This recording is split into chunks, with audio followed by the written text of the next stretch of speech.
Picture two identical driveways side by side. In the left driveway sits a brand new, gleaming 2026 SUV.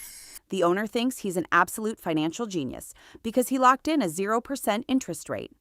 In the right driveway sits the exact same SUV, but it's 5 years old.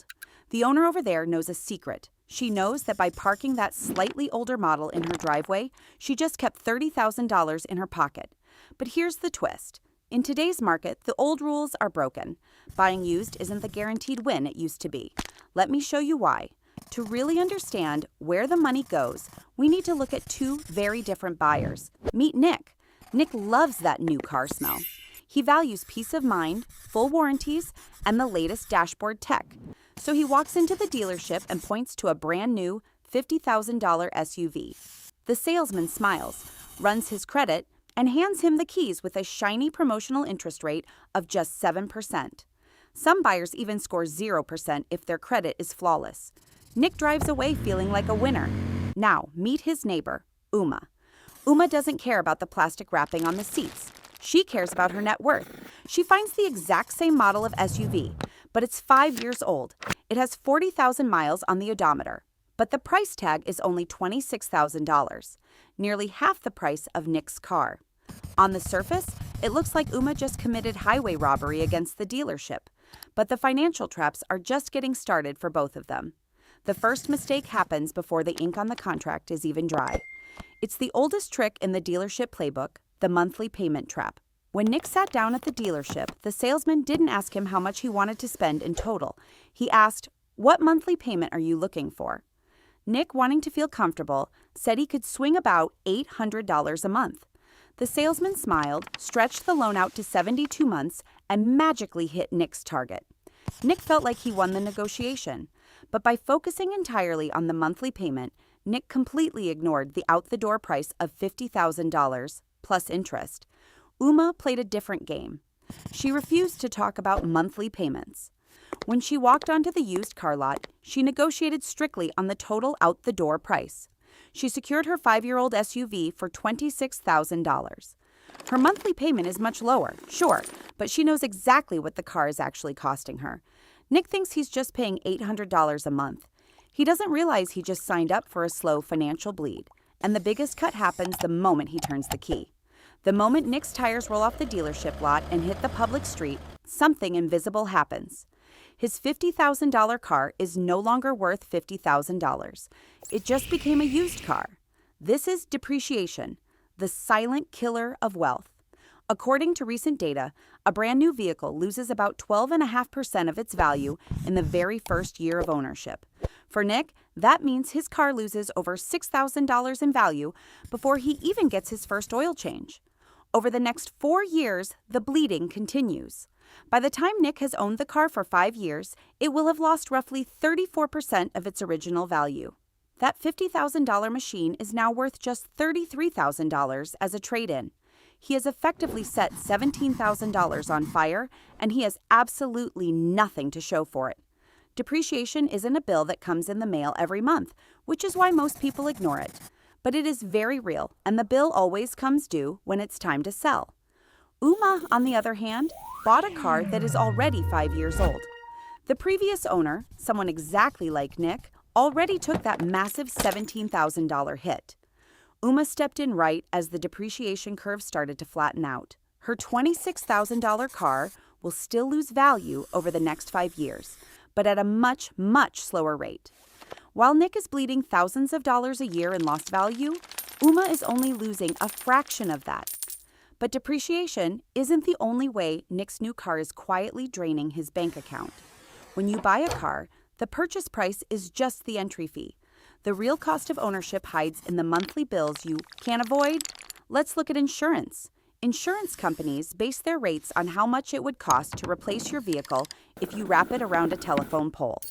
Nick's car is brand new, loaded with expensive sensors, cameras, and $50,000 worth of shiny metal. His insurance premiums are sky high. In fact, data shows that auto insurance rates drop by about 3.5% for every year a vehicle ages. Uma's car is 5 years old. It's worth half as much as Nick's, which means it costs the insurance company half as much to replace. Because of this, Uma pays significantly less for her auto insurance every single month. Over 5 years, those monthly savings add up to thousands of dollars. Then there are the taxes. If you live in a state that charges personal property tax or excise tax on vehicles, you know the pain of opening that bill. These taxes are calculated based on the current value of the car. Because Nick's car is valued at $50,000, his tax bill is enormous. Uma's car is valued at $26,000, meaning her tax burden is drastically lower. Between the massive depreciation, the inflated insurance premiums, and the higher taxes, Nick is bleeding cash from every direction. It looks like Uma has completely outsmarted the system. But then, the reality of buying a used car finally catches up to her. Just when you think buying used is the ultimate financial cheat code, the market punches back. In recent years, the rules of the used car game have changed, and Uma is about to feel it. First, there's the financing. When Nick bought his new car, the manufacturer subsidized his loan to move inventory, giving him a sweet 7% rate. But Uma bought a used car. Banks see used cars as riskier assets, so they charge higher interest rates. The average used car loan rate sits around 12%. Even though Uma borrowed significantly less money than Nick, a massive chunk of her monthly payment is going straight to the bank in the form of interest. Then the inevitable happens. A dashboard light flickers on. Nick doesn't care if a light comes on. His car is fully covered by a bumper-to-bumper warranty. If his transmission explodes, he drops the car at the dealership, gets a free loaner, and doesn't pay a dime. Uma's warranty expired 2 years ago. When her mechanic calls to tell her that her air conditioning compressor is shot, she gets handed a bill for $1,200. A few months later, she needs new brakes and a suspension repair. Another $800 out of pocket. This is the dark side of buying used. You are taking on the mechanical risk. Every time Uma has to dip into her savings to fix her car, Nick feels validated. He sips his coffee, looks at his brand new SUV, and thinks his peace of mind was worth every penny. But is it? Let's pause and look at the scoreboard at the end of year 3. This is the turning point where the financial reality starts to set in. Nick is still making his $800 monthly payments. He hasn't paid a single dime for repairs, and his car still looks great.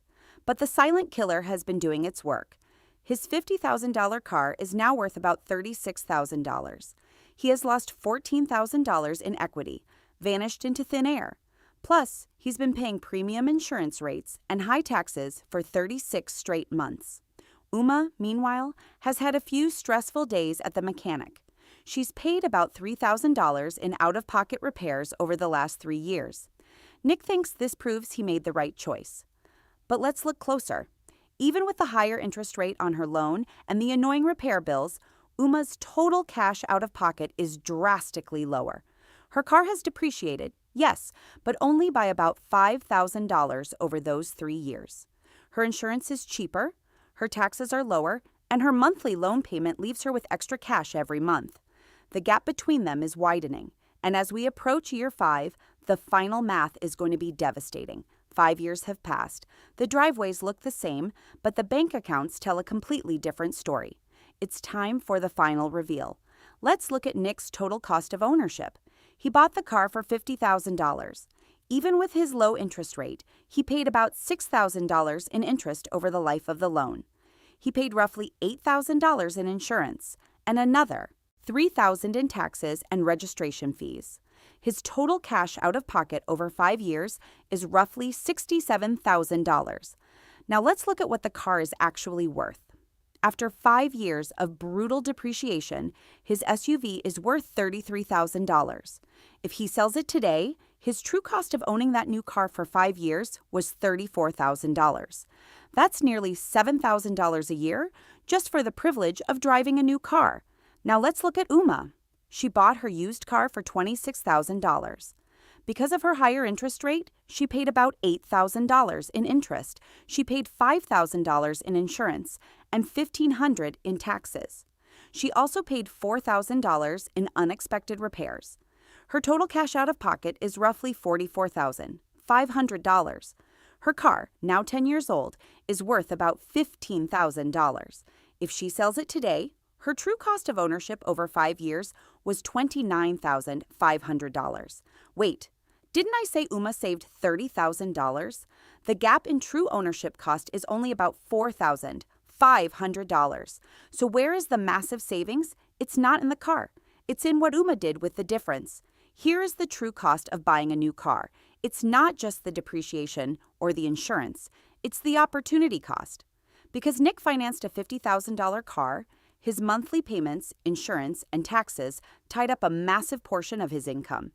He had nothing left over to invest. Uma financed a $26,000 car. Her monthly loan payment was hundreds of dollars lower than Nick's. Her insurance was cheaper. Her taxes were lower. Even after paying for her unexpected repairs, Uma had an extra $500 in her checking account every single month compared to Nick. Instead of spending it, Uma invested that $500 a month into an S&P 500 index fund. Over those 5 years, assuming an average 8% return, that money grew to nearly $37,000. That is the $30,000 Uma saved. She didn't save it on the car itself. She saved it by buying a cheaper car, avoiding the massive depreciation hit, and investing the difference. Nick bought a depreciating asset. Uma bought a depreciating asset too, but she also bought income-producing assets with the money she saved. A car is not an investment. It is a piece of machinery that gets you from point A to point B, and it loses value every single day you own it. The goal isn't to win the car purchase. The goal is to lose the least amount of money possible. If you want peace of mind and you're willing to pay a premium for it, buy new. But if you want to build actual wealth, buy a slightly used car, deal with the occasional repair bill, and invest the difference. Which driveway do you want to be in? Let me know in the comments below. And if this video changed the way you look at buying a car, hit the like button and subscribe for more.